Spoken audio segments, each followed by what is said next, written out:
வணக்கம். நான் உங்கள் அபிமான யோகாம்பால் சுந்தர். இன்றைக்கி என்ன பார்க்க போகிறோன்னா தேங்காய் பால் பிரியாணி, வெஜிடபிள் பிரியாணி எப்படி பண்ணுறதுன்னு பார்க்கலாமா?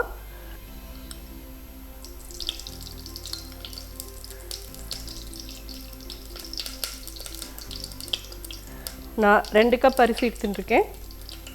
அதுக்கு 2 ஸ்பூன் நெய் விட்டுருக்கேன், 2 ஸ்பூன் எண்ணெயும் விட்டுருக்கேன். இதில் 2 பட்டை, பே லீஃப்,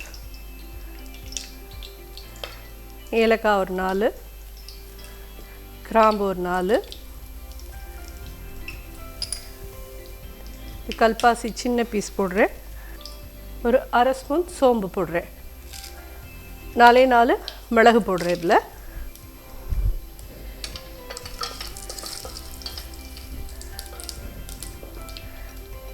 இதில் ஒரு வெங்காயம் நீளமாக நறுக்கிக்கிறது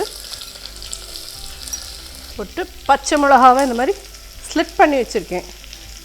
இதுதான் காரம், வேறு கிடையாது. இந்த மிளகா 3 மிளகா போடுறேன்.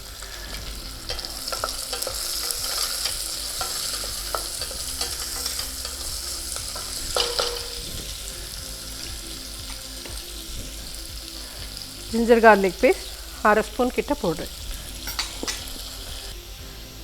இதில் உங்களுக்கு தேவையான அளவு பச்சை பட்டாணி, கேரட்,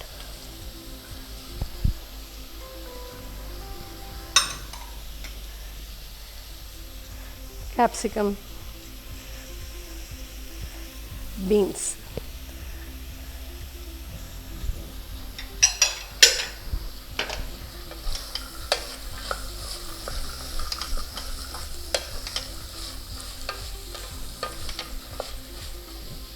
எல்லாம் போட்டோம். இந்த அரிசியை ஒரு அரை மணியாக ஊற வச்சு வச்சுருக்கேன். 2 கப் அரிசி இதில் போட்டுடுறேன்.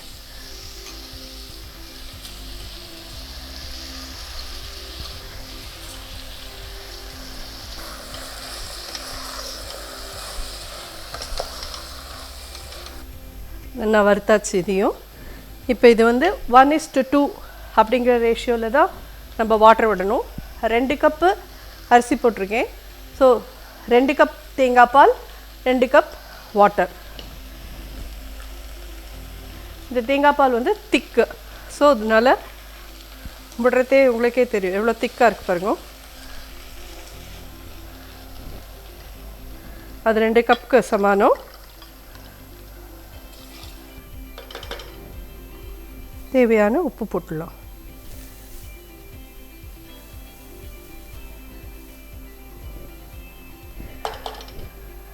ப்ரெஷர் குக்கர்லங்கிறது 1.25 வச்சிடலாம் கூட போகிறோம், 2 வேணும்னு அவசியம் இல்லை. நீங்கள் அப்படியே டைரெக்டாக பண்ணுறீள் அப்படின்னா 2 வச்சுக்கோங்க. ப்ரெஷர் குக்கர்லன்னு 1.25, 1 கப் அரிசிக்கு 1.25 வாட்டர்ன்ற கணக்குக்கு வச்சிடலாம் போகிறோம். இப்போ இது ரெடி ஆகிடுத்து.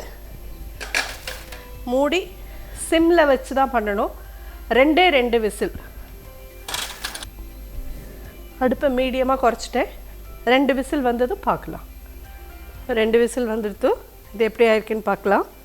ப்ரெஷர் இறங்கிடுத்து.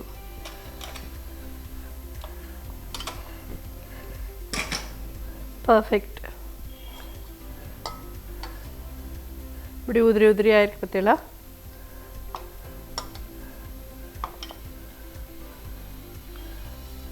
தேங்காய் பால் விட்டுருக்கிறதுனால கொஞ்சம் நல்ல தேங்காய் பால் ஃப்ளேவரோட ஜம்முன்னு இருக்குது. எல்லோரும் ட்ரை பண்ணி பாருங்க. நிச்சயமாக இந்த பிரியாணி எல்லோரும் ட்ரை பண்ணுங்க. ரொம்ப நல்லாவே இருக்கும். இதில் காரம் இல்லாததுனால குழந்தைகள்லாம் நிச்சயமாக ஆசையாக சாப்பிடுவா. இது வெறும் 2 பச்சை மிளகா தான் ஸ்லிட் பண்ணி போட்டிருக்கோம். இதில் வேறு எந்த காரமும் இல்லை. ரொம்ப நல்லாயிருக்கும். பாருங்க. நன்றி, வணக்கம்.